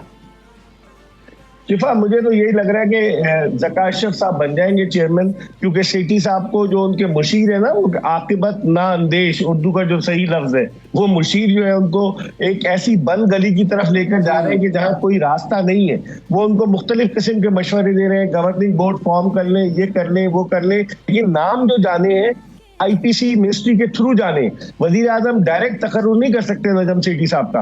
अब नजम सेठी साहब जाकर नवाज शरीफ साहब से मिले लंदन में, फिर वजीर आजम से मिले, लेकिन बजाय पीपल्स पार्टी यहाँ डट गई है। ऐसा लग रहा है कि जिस तरह से तारिक मलिक साहब की नहीं बात मानी गई, तो वो कहते हैं हम फिर आपकी बात क्यों माने। और आपको तो पता है इलेक्शन आ रहे हैं, जरदारी साहब ने लाहौर में डेरे डाल दिए थे, और वो जरदारी साहब जो है वो अपनी पार्टी के लिए सारी रीऑर्गेनाइज कर रहे हैं। तो पीपल जो नून लीग है वो भी होशियार हो गई है। तो अब लगता है ये इलेक्शन जब करीब आएंगे तो फिर वो कहते हैं ना कि ये सांझे की हांडी कहीं चौराहे पे ना फूट जाए।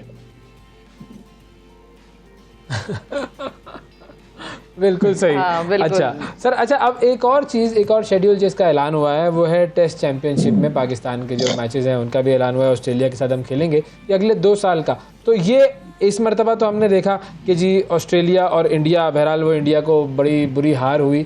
हम अपने आप को कहाँ खड़ा देखते हैं, और आगे आने वाले जो दिन है उसमें हमारी टेस्ट परफॉर्मेंसेस, तो टेस्ट मैचेस पे वो उनका दारोमदार होगा। श्रीलंका से हम 2 टेस्ट मैच खेल रहे हैं, ये कौन सी लॉजिक के तहत 2-2 टेस्ट मैचों की सीरीज बना रहे हैं?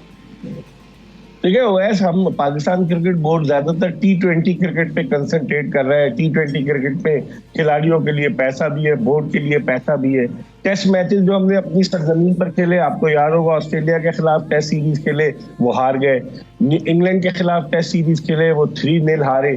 फिर न्यूजीलैंड के खिलाफ टेस्ट सीरीज में दोनों मैच जो है वो बचा लिए सरफराज अहमद की बैटिंग की वजह से, वरना वो भी हार जाते।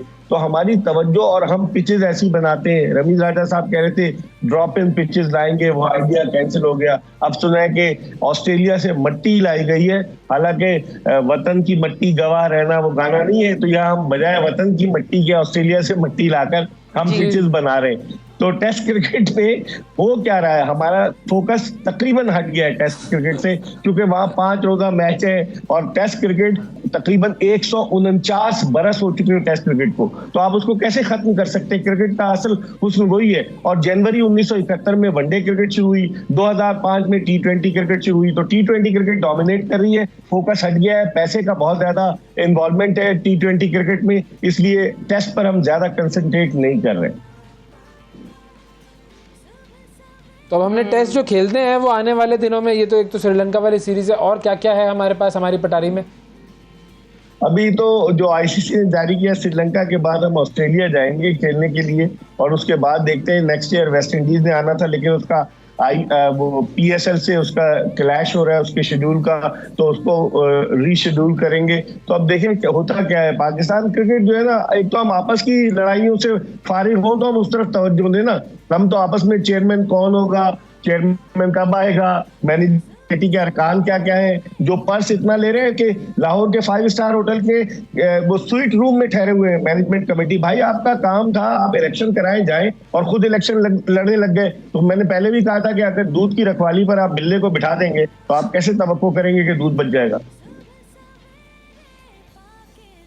बिल्कुल सही सर, बहुत शुक्रिया अदा करेंगे जी। मिर्ज़ा इकबाल बेग साहब हमारे साथ मौजूद थे और क्रिकेट की दुनिया में जो एक हलचल मची हुई है उसके हवाले से बात कर रहे थे। अब देखना यह है कि वही बात है जो मुहावरा यूज़ करते हैं इकबाल साहब, ये ऊँट किस करवट बैठेगा, क्योंकि बस करवट ही हो रहे हैं मामला। क्या होगा इसका कुछ समझ में नहीं आ रहा। थैंक यू जी, बहुत शुक्रिया मिर्ज़ा इकबाल बेग साहब। नाज़रीन वक्फ़ा लेंगे, वक्फ़े के बाद दोबारा आपकी खिदमत में हाजिर होंगे, हमारे साथ रहिएगा। सुबह सवेरे पाकिस्तान, सुबह सवेरे पाकिस्तान, सुबह सवेरे पाकिस्तान। वेलकम बैक जी। अब कुछ बात करते हैं, एक सर्वे सामने आया है और बड़ा ही तशवीशनाक है। ट्रांसपेरेंसी इंटरनेशनल के मुताबिक करप्शन परसेप्शन इंडेक्स में पाकिस्तान 180 ममालिक में से 140 नंबर पर है। और सादा अंदाज में इसका मतलब ये है कि लोग समझते हैं कि पाकिस्तान में बड़े पैमाने पर करप्शन होती है।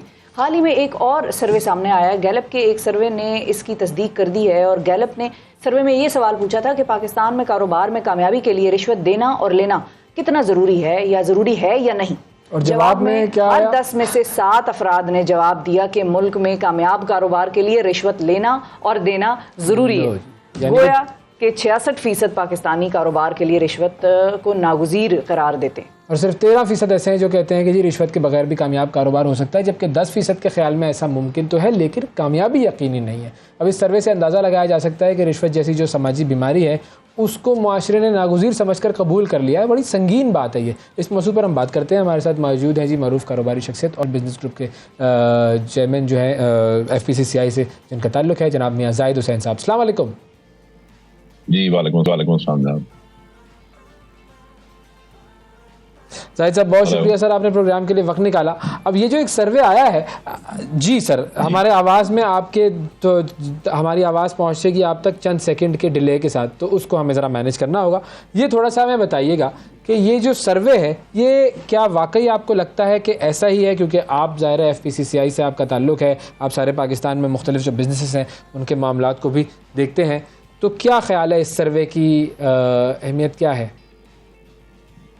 इस सर्वे की बहुत अहमियत है और मैं ये समझता हूँ कि कौमों में जहाँ तक इसमें ब्राइब का ताल्लुक है और ब्राइब से जब तक आप जान नहीं छुड़ाते उस वक्त तक आपकी कौम या आपका मुल्क तरक्की नहीं कर सकता, क्योंकि ये जो रिश्वत है ये सरायत कर जाती है आपके पूरे सिस्टम में, पूरे निज़ाम में, पूरे सोशल फैब्रिक में और पूरे कारोबारी मामलात में और सरकारी मामलात में। इसलिए कि अगर रिश्वत इस तरीके से हो, ये वाकई सच है ये सर्वे के इतना ज्यादा प्रेवेलेंट है रिश्वत का लेना देना? देखिए बात यह है कि पाकिस्तान में आपको अगर कोई परमिट लेना हो, कॉन्ट्रैक्ट लेना हो, टैक्स एग्जेम्पशन लेनी हो या कोई और सर्विस लेनी हो कोई गवर्नमेंट से, और जैसे फॉर एग्जांपल आपने अक्सर सुना होगा कि लोगों के जो ऑडिट्स होते हैं तो ऑडिट्स में उन्हें जो प्रॉब्लम्स आती हैं, क्योंकि आपका तो पूरा निज़ाम ही सारा सेल्स टैक्स का जो है वो ऑडिट पे डिपेंड करता है, और ऑडिट आप करवाते हैं तो ऑडिट के ऊपर फिर आपको जो मुश्किलात पेश आती हैं और उसमें जो उनके वेस्टेड इंटरेस्ट होते हैं ऑडिटर की, मैं ये नहीं कहता कि सारे लोग खराब होते हैं, उसमें चंद लोग खराब भी होते हैं, कुछ ज़्यादा लोग अच्छे भी होते हैं, लेकिन ये कि एक ये चीज फिर पूरे सिस्टम में सरायत कर जाती है। इसी तरीके से अगर आपने पुलिस हो, अदालतें हो, छोटी जो लोअर कोर्ट्स हैं, उनमें इंसाफ लेना हो, तो उसमें आपको पता है कि मतलब अगर दादा केस करता है तो पोता आके उसका फिर जो भी उसका हल निकलता है उसको फैसला मिलता है। तो ये हमारे माशरे में है। और फिर ये कि जहाँ पे टैक्स रेट ज्यादा होता है ना, तो वहां पे फिर ब्राइब जो है वो शुरू हो जाती है, क्योंकि जब टैक्स रेट ज्यादा होगा तो फिर उसको लोग चुराने के लिए रिश्वत ऑफर करेंगे, या सरकारी अफसर जो है वो रिश्वत लेंगे, या इसी तरीके से अंडर इनवॉइसिंग है, इसी तरीके से और जो बहुत सारे बिजनेस मैनेसेस हैं, तो वो सारे इसी वजह से वजूद में आते हैं। तो इसलिए जो लोग हैं वो अक्सर ममालिक में आपने देखा होगा कि वो टैक्स का रेट कम रखते हैं, ताकि टैक्स चुराने की भी एक कॉस्ट होती है। और आपको एक वर्ल्ड बैंक की स्टडी थी आज से 10 साल पहले, पाकिस्तान में 650 अरब रुपए जो है वो टैक्स गैप है, और 250 अरब जो है वो टैक्स की रिश्वत है। और आजकल जो एक स्टडी है उसके मुताबिक कोई 4000 अरब रुपए साल का हमारा टैक्स गैप है। अभी ख्वाजा साहब ने भी यहाँ पे, ख्वाजा आसिफ साहब ने भी अभी असेंबली में बताया, उन्होंने कोई 2000 अरब रुपए के फिगर्स बताए थे और कुछ शोबों का गिन के बताया था। वेयरएज के हमें ये समझ आ रही है कि 4000 अरब रुपए का टैक्स गैप है, और इसी तरीके से जो उसमें ब्राइब है वो भी अच्छी खासी है। तो ये माशरे में इरोड करती है। और हमारा तो साहब एक चीज तो ठीक है कि उसका रेट टैक्स का कम रखें, चीज जो है ये प्रॉब्लम आपकी किसी हद तक कंट्रोल में आ सकती है, लेकिन इसके अलावा कोई तरीकाकार है गवर्नमेंट के पास, गवर्नमेंट के इदारों के पास? मिसाल के तौर पे जो बाहर से आने वाली चीज़ों की ड्यूटियां हैं जो कि पे करनी होती हैं, वो लोग नहीं देते, अपने वाला कोई निकाल लेंगे उस इदारे में और कहेंगे हमारा सामान क्लियर करा दो भाई।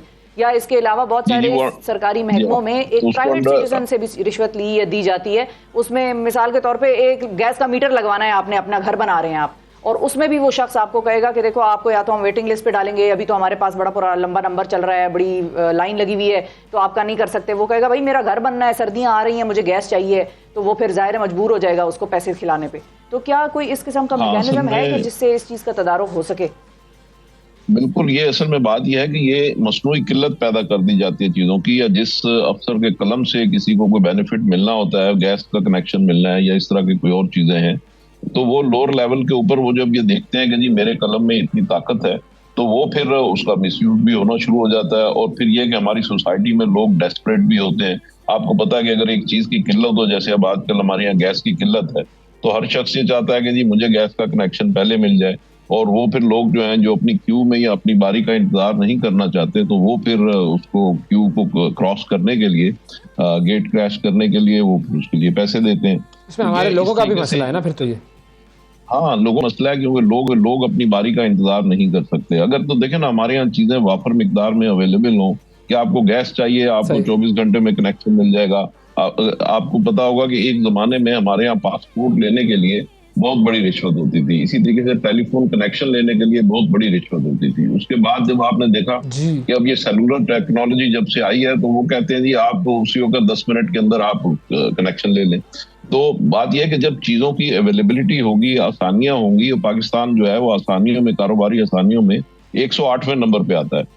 तो अगर आप कारोबारी आसानियां पैदा करेंगे कि आपको अपनी कंपनी बनानी है, रजिस्ट्रेशन करवानी है, वो 15 मिनट का काम है। आज आपने अमेरिका में अगर कंपनी रजिस्टर करानी है या बरतानिया में करानी है, तो यहाँ बैठ के ऑनलाइन आप अपनी कंपनी रजिस्टर करवा सकते हैं, अमेरिका में भी, बरतानिया में भी। लेकिन पाकिस्तान में अगर आपने कोई अपनी कंपनी अगर रजिस्टर करवानी हो तो आपको बहुत लगेगा, और पैसे भी लगते हैं, टाइम भी लगता है, और उसमें बहुत ज्यादा एक्सपीरियंसेस पर बात करते हैं। बीइंग एन FPCCI रिप्रेजेंटेटिव, आपके और आपके इदारे के एक्सपीरियंसेस क्या रहे हैं? कहाँ किस डिपार्टमेंट में आप लोगों से कामों के लिए रिश्वत प्रॉपरली मांगी जाती है, या वो एक सिस्टम ही ऐसा बना हुआ है? वो कौन से इदारे हैं, जरा आइडेंटिफाई करें ना थोड़ा।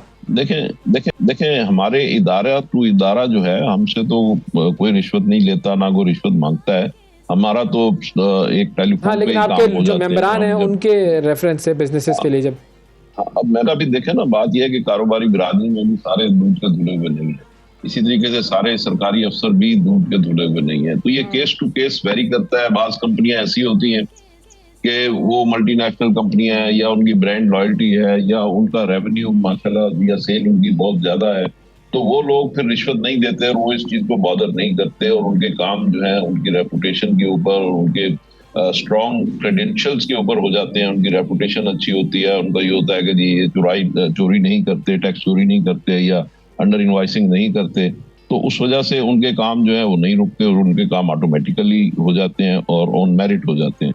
लेकिन कुछ लोग ऐसे होते हैं कि जिनकी उतनी रेपुटेशन नहीं होती या उतनी मार्केट स्टैंडिंग नहीं होती, उतनी गुडविल नहीं होती, तो उस वजह से फिर उन्हें ताखीर का सामना भी करना पड़ता है। फिर जो सही है वो नहीं हो सर। वो उसमें थोड़ा एक और चीज मुझे बताएं, रिश्वत जो लेने वाले होते हैं, मिसाल के तौर पे गवर्नमेंट इदारों में रिश्वत लेने वाले जो होते हैं वो क्या बड़े अफसरान होते हैं या नीचे जो छोटे अफसरान हैं वो ज्यादा होते हैं?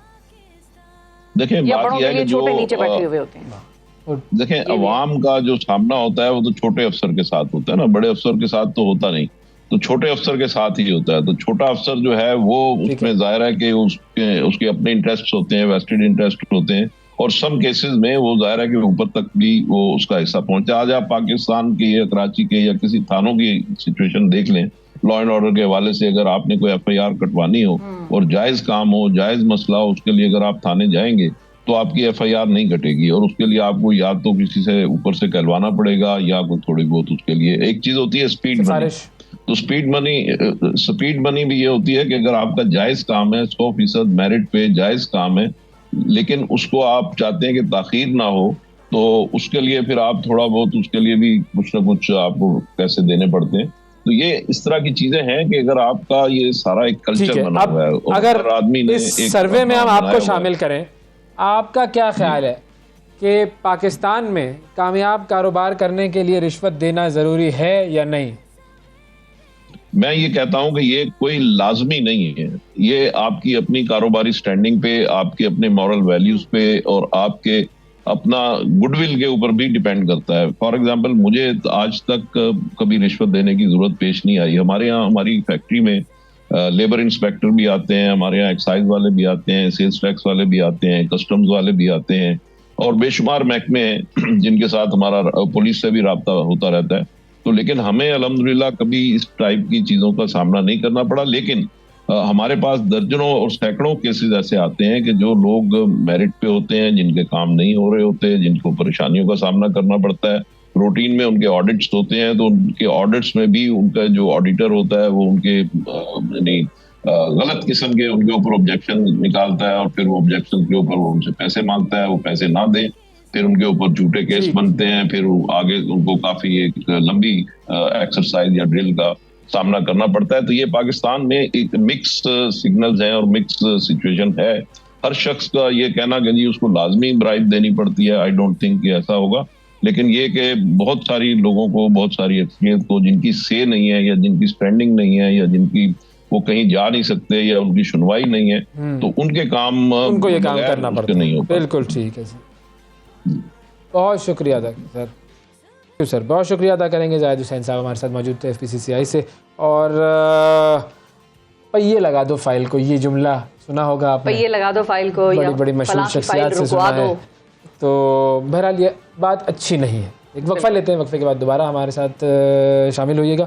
एक और अहम मौजू पर बात करेंगे और बड़ी इंटरेस्टिंग एक चीज़ हुई है। जिरगे का फैसला आपको बताएंगे कि एक आया है, अब जिरगे के फैसले से सोसाइटी पे क्या इम्पैक्ट होगा, इसके हवाले से बात करेंगे वक्फे के बाद। सुबह सवेरे पाकिस्तान, सुबह सवेरे पाकिस्तान, सुबह सवेरे पाकिस्तान। वेलकम बैक जी। तारीख का ये सबक है कि समाजी इस्लाह की तहरीक एक इलाके से शुरू होती है और फिर खुशबू की तरह बाकी मुआशरे में भी फैलने लग जाती है। अब खैबर पख्तूनख्वा के एक दूर दराज गाँव से ऐसी ही एक शानदार तहरीक का आगाज़ हुआ है। बुनेर के गाँव इंजरमीरा में उलमा कराम के एक जिरगे ने फरसूदा रसूमात के ख़ात्मे के लिए एक अहम फ़ैसला किया है और इसमें चंद अहम फ़ैसलों में मकसद है शादी को आसान बनाना, और इसमें जहेज़ पर पाबंदी और शादी के अखराजात में वाज़े तौर पर कमी के इक़दामात शामिल हैं। जिरगे में शादी के अलावा दीगर ऐसे कामों पर भी पाबंदी का फ़ैसला किया गया है जो या तो गैर शरई हैं या फिर इंसानों के लिए नुकसानदेह। जिरगे के फैसलों के असरात साथ वाले देहातों में भी फैल रहे हैं और इम्कान ये है कि वक्त के साथ साथ ये पूरे इलाके में इन फैसलों को नाफिज कर दिया जाएगा। इन फैसलों की तफसील मालूम करने के लिए हमारे साथ मौजूद हैं कि मेंबर जनाब बहादुर ताज साहब। अस्सलाम वालेकुम बहादुर साहब। वालेकुम अस्सलाम जी। सर बहुत शुक्रिया सर, आप तशरीफ़ लाए। सबसे पहले तो ज़रा हमें जगह बता दें, ये किस गाँव का ये जिरगा है और कौन कौन लोग इस जिरगे में शामिल हैं? जी ये ज़िला बुनेर है। ये पहले स्वात एक ज़िला था, उस स्वात में 4 ज़िले बने हैं, तो ये ज़िला बुनेर कहलाता है। इसकी तहसील है चगर्जी और इस तहसील का सबसे बड़ा गांव है इंजर मेरा, जो बिल्कुल बॉर्डर पे है शांगले के साथ। तो अल्हम्दुलिल्लाह यहाँ पे हमारे बुज़ुर्गों ने और उलमाए इकराम ने, हमने एक कमेटी बनाई, सोच और विचार हुआ कि ये जहेज़ जो है ये एक गांव या शहर का मसला नहीं है, ये एक कौमी और इज्तिमाई मसला है। और ये एक लानत ऐसी है कि इसका दीन से भी कोई ताल्लुक़ नहीं, और इसमें जो गरीब लोग हैं वो पिस जाते हैं। तो इस बारे में हमने एक कमेटी बनाई, फिर उसमें जरगा हमने बैठाया, जो गांव के बुज़ुर्ग थे, उलमाए इकराम थे। तो इस पे ये हुआ कि जी जो जहेज़ है वो बिल्कुल बंद कर दिया जाए। तो इस मसले पर हमने बहुत काविशें की, बहुत दिन लगे हमारे, 3-4 महीने इस बारे में लगे।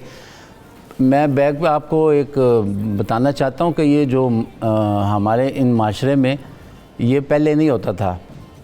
पहले जो लड़की वालों का जो सामान वगैरह लड़की का होता था ना, तो वो सारा लड़के वालों की तरफ से होता था।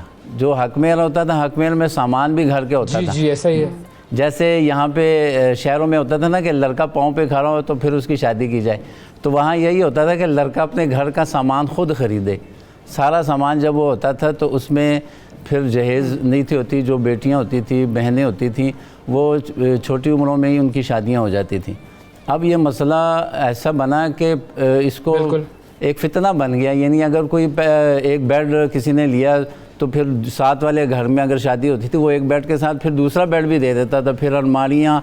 फिर ये एक सर्द इलाका, यहाँ पे ना फ्रीज़र, फ्रिज, ना पखे, इस चीज़ की ज़रूरत नहीं लग गया। बिल्कुल जी। तो इन चीज़ों की वहाँ ज़रूरत नहीं है। अब ये गैर ज़रूरी फिर वो चीज़ फैलने लग गई। जी वो चीज़ फैलने लग गई। और बहादुर साहब ये बताएं कि ये जिरगा जब आप लोगों ने इस चीज़ पे फैसले करने और रिसर्च करने और बैठकर बहस मुबाहिसा करने का फ़ैसला किया, तो क्या ये फ़ैसला कि आप लोगों ने इस चीज़ का कोई सद्देबाब करना है और इसका कोई हल निकालना है, ये आप लोगों का अपना था जिस पर आप लोगों ने जिरगा बिठाया, या आप लोगों के पास बतौर जिरगा किसी का कोई मसला आया था कि भाई ये हमारी बेटी है, इसकी शादी नहीं हो रही है, ये रिश्ता कर रहे थे हम, उन्होंने जहेज़ मांग लिया, हम अफोर्ड नहीं कर सकते, इस किस्म का कोई मसला आया था, या आप लोगों की मर्जी से आप लोगों ने इस इशू को उठाया? नहीं, मसला कोई नहीं आया था। ये तो वहाँ ये जो पख्तून माशरा है ना, यहाँ पे एक दूसरे से भर के एक दूसरे को दिखाना पड़ता है। यानी कोई अपने आप को नीचे तो दिखाता नहीं। तो वो गरीब जो लोग होते थे वो पिस जाते थे, वो ख़ानदान पिस जाता था। अब हमने ये भी नहीं किया कि चले जी लड़की वालों के जहेज़ है उस पर पाबंदी लगा दी, बल्कि हमने जो लड़के वाले हैं जो पहले हक में देते थे 5-6 तोले, तो हमने उन पे भी पाबंदी लगाई है कि जी आपने 1 तोले से ज़्यादा हक में नहीं देना और उनसे जहेज़ नहीं लेना, ताकि शादी आसानी से हो। तो हमने यहाँ पे इसमें 20 निकात हैं जो हमने वहाँ इसमें एक सवाल मेरे जहन में आता है, वो ये कि हक महर जो है वो दीन कोई पाबंदी लगाता नहीं, और ख़वातीन जो भी शादी कर रही हैं उनका ये हक होता है कि वो जितना भी महर मुकर्रर कर लें। फिर दूसरा ये कि वो जो हम बात करते हैं जहेज़, ज़ाहिर है एक बहुत ज़्यादा जहेज़ मांगना, और ये तो बिल्कुल लानत है, लेकिन कोई चीज़ जो वालिदैन अपने बच्ची को देना चाहे मर्जी को, क्या वो भी, तो इसमें तो कोई प्रॉब्लम नहीं है। दोनों चीज़ों का मुझे बताइएगा, हक महर का भी और नहीं। दो ये हक महर तो ये है, इसमें तो शरीयत में कोई पाबंदी नहीं है, आप जितना मर्जी दे लें। लेकिन यहाँ पे जो हमने ये रखा कि ताकि शादी आसानी से हो, क्योंकि आजकल 2.5 लाख रुपए का तो सोना है, अगर 12-15 लाख रुपए का वो गरीब, यहाँ सारा गरीब तबका है वो यहाँ शहरों में मजदूरी करने आता है, तो वो 5-10 साल फिर यहाँ मजदूरी करके उस कमा के फिर जाके शादी होती है उसकी। तो हम इसको आसान बना दिया है कि आप 1 तोला सोना जो है वो इलाके का रिवाज हो गया, आप 1 तोला दे, जिसने ज़्यादा देना वो ज़्यादा दे सकता है, देते भी हैं लोग, 5-6 तोले करके 1 तोला सामने दे देते हैं, बाकी पीछे दे देते हैं। अच्छा, इसी तरह हम जो माँ बाप हैं, जो एक मैं खैबर पख्तूनख्वा का बैकग्राउंड जरा मैं बता दूं बहादुर साहब, जी हक महर के हवाले से, वहाँ पर ये चीज़ भी फैशन है कि लोगों ने पता नहीं लाखों की ज़मीनें और पता नहीं जायदादें, और जब तक वो लड़का लिख के ना दे लड़की को, तो ना लड़की वाले लड़की देते हैं ना लड़के वाले लड़की ले जा सकते हैं शादी करके, और फिर बाद में इसका नुकसान ये होता है कि इतना ज़्यादा हक महर लिखा होता है कि लड़का दे नहीं सकता। अगर खुदा ना खास्ता शादी में कोई मसाइल हों और लड़की कहे कि मैंने इसके साथ नहीं रहना, या लड़का छोड़ना चाहे, तो लड़के को तलाक देने से पहले उसको ज़ाहिर हक महर देना है, और अगर लड़की खुला लेती है तो वो कहते हैं तुम अपना हक महर छोड़ो, ये हमारे यहाँ जो लीगल जो बिल्कुल ये सवाबी और नौशहरा इन इलाकों में है। तो अपना महर छोड़ना पड़ेगा उसको। जी जी, ये शहरों में है, ये चीज़ें शहरों में हैं, लेकिन हमारे इलाकों में जो था ना, पहले बहुत आसान था निकाह करना, बहुत आसान था। अब ये बहुत महंगा कर दिया गया था इस जहेज़ की वजह से। तो हमने ये आसान किया है कि जो घर पे लड़कियां बड़ी उम्र उनकी बढ़ जाती है, हम कहते हैं कि उनका निकाह आसान हो, लड़के पे भी बोझ ना पड़े और लड़की वालों पे भी बोझ ना पड़े। हालांकि जो लड़की के वालिदैन हैं वो भी उनको दे सकते हैं थोड़ा थोड़ा करके। हम चाहते हैं कि जो शरीयत ने कहा है ना कि इनको जायदाद में इनका हिस्सा दिया जाए, तो वो इनको दिया जाए, माँ अपनी बहन बेटी को जायदाद में हिस्सा दिया जाए। उस पर हमारा जोर है कि उनको उनका हिस्सा मिले। और ये जो आप हाँ, जो जहेज़ में ये लोग दे देते हैं, कहते हैं जी बाद में जो लड़की है वो माँ बाप को, लड़की खुद कहती मैं इनसे कैसे हिस्सा मांग लूँ, फिर मेरे बाप है, मेरा भाई है, मैं फिर उस घर नहीं जा सकूँगी। हालांकि अल्लाह ने कहा कि उनका हिस्सा बनता है, तो आप उनका हिस्सा उनको दें। बिल्कुल बिल्कुल ठीक है। सही। और कौन से अहम फैसले किए आपने? इनमें जी हमने कोई 20 निकात उठाए थे, जिसमें एक तो ये होता है गमी खुशी दोनों में हमने बनाए थे ना, कि अभी कोई अगर अब इस ईद को कोई तीसरे चौथे दिन कोई फौत हो जाए, अगली जो आती है ना, जो उनकी पहली ईद होती है घर वालों की, वो दोबारा वहाँ पे एक गम का माहौल बना देते हैं। लोग जी जाते हैं फातिहा पढ़ें जी, हम कहते हैं ये शरीयत में नहीं है, दीन इस्लाम में नहीं है, तो उन घर वालों को दोबारा गम में दोबारा मुब्तला ना करें। ऐसी चीज़ें हैं जो हमने उन पर पाबंदी लगाई है। जैसे बारात में आपने 15 लोगों ने जाना है, इससे ज़्यादा ना जाएं। जो यहाँ पे सलामी है वो भी जो शहरों में देते हैं, ये वहाँ पे गांव में जो होती हैं वो पूरा गांव फिर देता है। आहिस्ता आहिस्ता औरतें जाती हैं घरों में दे के आती हैं, तो हमने उसको भी आसान किया। बहुत सारी ऐसे सोशल ईवल्स हैं जो कि बन जाती हैं और फिर लोग उसको सही तरीके से इम्प्लीमेंट नहीं कर पाते, माशरा मुश्किलात का शिकार हो जाता है। बहुत शुक्रिया अदा करेंगे जी बहादुर ताज साहब आपका, एक बड़ा आपने जो है वो कमाल काम किया है। बिल्कुल, देखिए छोटे से इलाके से ये तब्दीली शुरू हुई है, छोटा सा गाँव, और आगे अब देखें कैसे कैसे ये मस्बत तब्दीलियाँ लेकर आता है। आज के प्रोग्राम से इतना ही। अपना बहुत ख्याल रखिए, हमें और पाकिस्तान को दुआओं में याद रखिए। अल्लाह हाफिज़।